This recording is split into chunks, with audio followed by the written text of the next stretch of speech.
Real quick, do y'all remember that movie Kazaam? About the little white boy who discovered the black genie played by Shaquille O'Neal? You have to grow up in the 90s to remember this. Anyway, he convinced the little boy that he's a genie and he's here to grant him 3 wishes.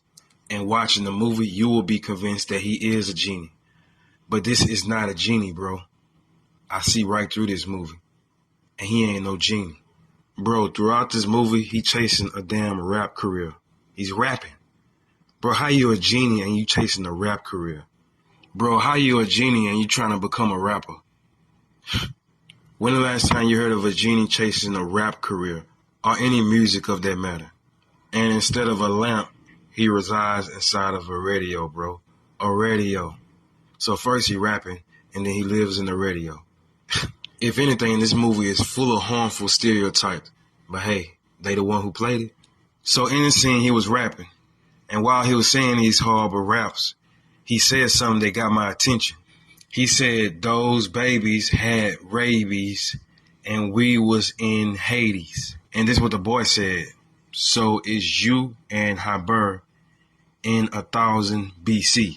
And then he said this, buried to our necks in the sand like the sea. So he's saying him and his friend was in Hades. This is why he's displaying his body covered up in sand, because they was trapped in Hades. And then he said he called up on some god to escape from Hades. But I think he lying. I think he just escaped from Hades on his own. According to mythology, if he's from Hades and he's in Hades, then he belongs in Hades. He's not supposed to escape. Then in this scene, he was letting the little boy know he's not allowed to mess with destiny. He cannot make people fall in love and all those things. And then the little boy says, I thought you can do anything and change things and make things different. And then that's when the genie replied with this message. You're not talking about genies. You're talking about jinn. And then the little boy replies with jinn, what's a jinn? A jinn is a supernatural being in Islamic Arabian mythology. They live in a realm parallel to human beings. They have free will and the ability to choose between good and evil. But he's lying to this kid. He's not trying to become a jinn. This is no genie.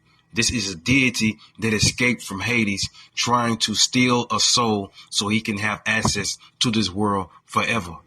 And this kid was the perfect target, because he had daddy issues, which is going to open him up emotionally to be attached to this deity. So he was the perfect match.